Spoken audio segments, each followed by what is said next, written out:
want to speak a little bit in this guided meditation about things that come up on retreat, something we call purification, and talk about what that is and how we work with that. Usually most retreats that I've either attended by other teachers or my own retreats, there's kind of an arc in the retreat where we come in on, the beginning of the retreat and we feel really like a high. And I would call that the blessings of the lineages and the traditions. There's a lot of beings that come to retreats that are not in human form. So often you can feel a presence, particularly in sacred spots like this center and this shrine where there's been a lot of practice. So when we come in, we just feel welcomed, we feel held, we feel kind of hugged, we can feel love. And most of us, I think everybody on this retreat, becomes very open to receiving the blessings that are coming in that we don't normally feel on a daily basis. So it's a different experience than being in our daily lives, and we want to treat it differently. Being on retreat, we want to keep an inward focus. We want to keep on coming back to what's happening for us inside. We want to keep our focus on the present, on connecting with the vaster scope of what's happening. If we're experiencing communion with higher beings, states of higher consciousness, that is typically what is supposed to be happening on a retreat. So we want to welcome that and embrace that and honor that and feel the love in that. Higher realms, which we sometimes call Buddha land, the pervasive feeling in these realms is an unconditional love. We may or may not feel loved in our daily lives. At moments we all do. There's some moments we don't. But when we connect to higher realms, it becomes a different reality. It becomes a shift in our reality. So much so that it may start to bring up some feelings that may be uncomfortable. Feelings of longing, missing, sadness. So these feelings we may or may not feel in our outer world life, but they are going to be magnified here. Because for most of us, it's been a lifetime since we've connected with our spirit family, with realms that we've actually come from. And we wouldn't call this suffering. We would just take this onto the path with us and rejoice in these feelings that are coming up. As a culture, we have learned, we have mastery over numbing ourselves, pushing away or pushing down hurt, woundedness, feelings of abandonment, feelings of rejection. This is, after all, samsara. It is a world of polarity. In a non-dual world, there is only oneness. There is only love. Many of us want to get back there. But we're here in human form. We're here, most of us, if not all of us, to give some service, some way of helping humanity, Some teachers teach and believe that if you are on a spiritual journey, you are from a higher realm, or you're more highly evolved. And then the awakening becomes about remembering who we are beyond being a mere human. And if we look at the population on the planet, those that are on a spiritual path, that are awakening, that are awake to whatever level each of us is a fraction, a very small number. One of the things that we want to do on the path is claim our awakening. If we have visions, if we have feelings that we're from someplace else, a place more loving, those are feelings that can connect us back into where we are from. And part of the awakening is remembering who we are, that we are this unconditional love that we seek, coming back into the joy that we may have left behind, and arising to meet whatever our purpose is here. It isn't arrogant to think we have a higher purpose, to believe that we are wonderful and amazing.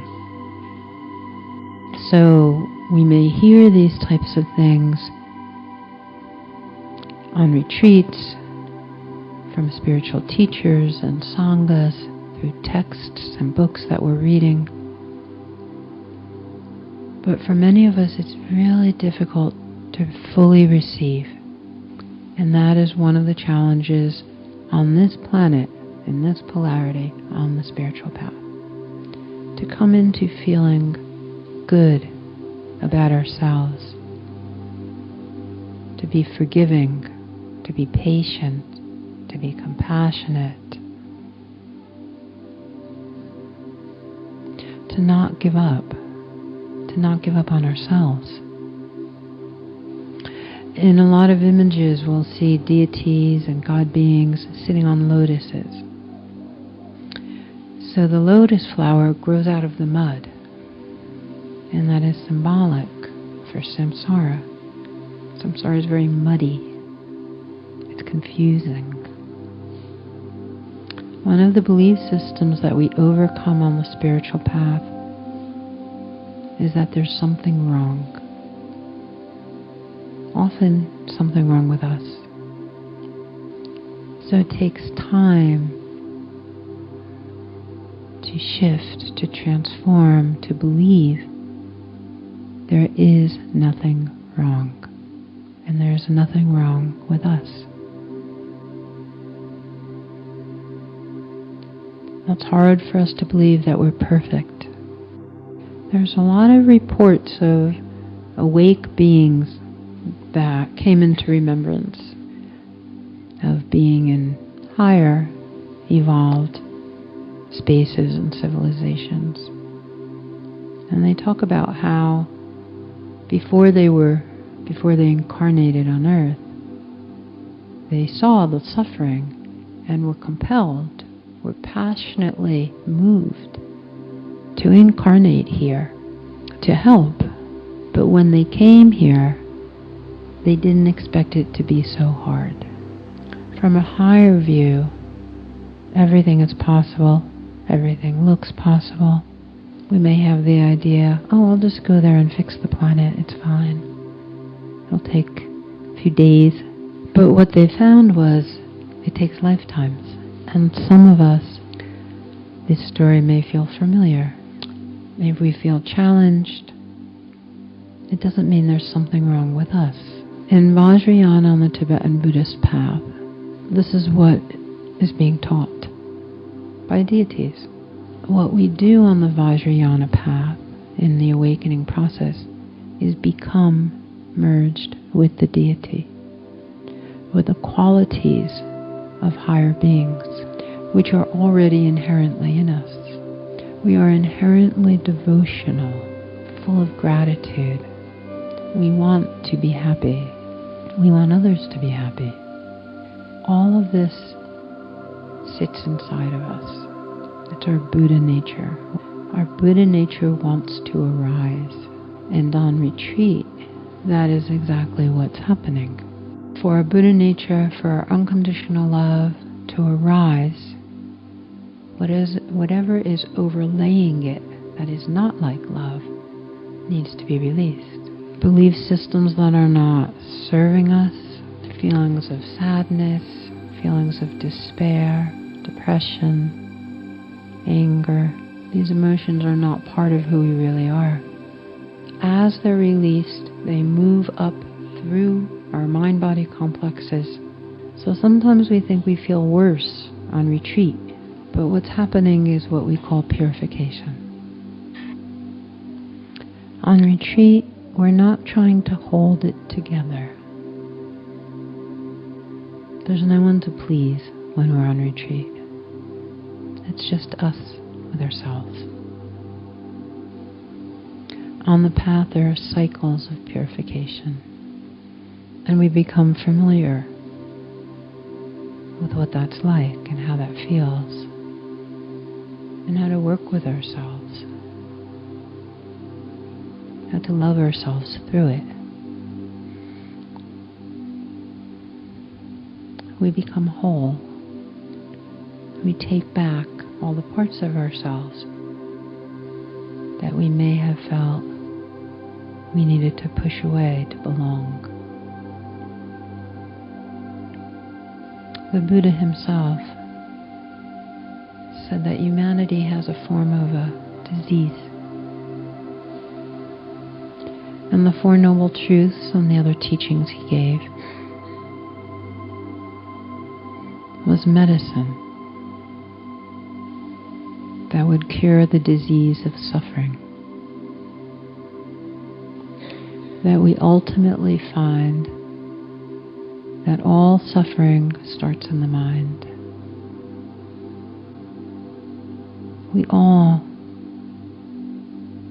need love to survive.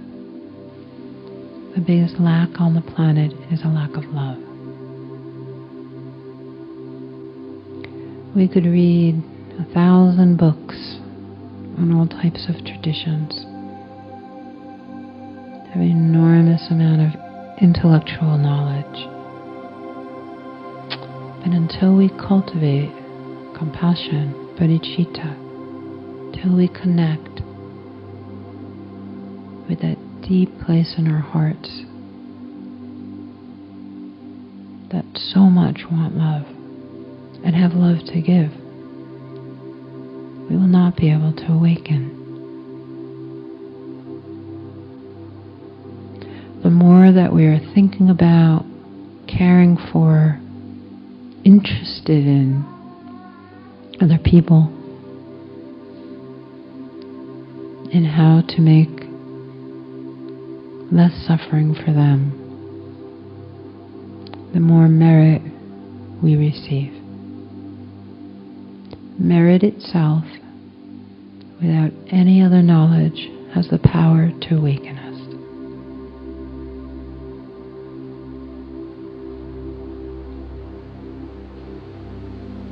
In Buddhism, the evolutionary scale towards enlightenment is called the 10 bhumis.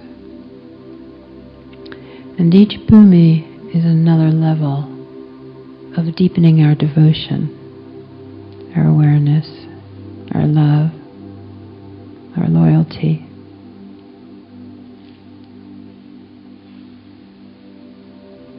Which results in pure ethical conduct and behavior. And the more we practice ethics and being moral, the more merit we receive. Samsara, in the world of suffering, is always more than happy to lure us back in. Chase after material things that might be appealing to us. higher beings would tell us this is a complete waste of time. So we want to use our time most preciously. And on retreat, the highs that we feel, the love that we feel, the connections we feel, those are real. So we want to stay focused on why we're here and keep coming back to this. And ask to feel the love that we're longing to feel. Ask for help for the connections we're longing for. There's quotes in the doctrines and in the sutras of higher beings saying that they're waiting for us. They're waiting for us to ask for help. They're waiting for us to let them in. We just need to say yes.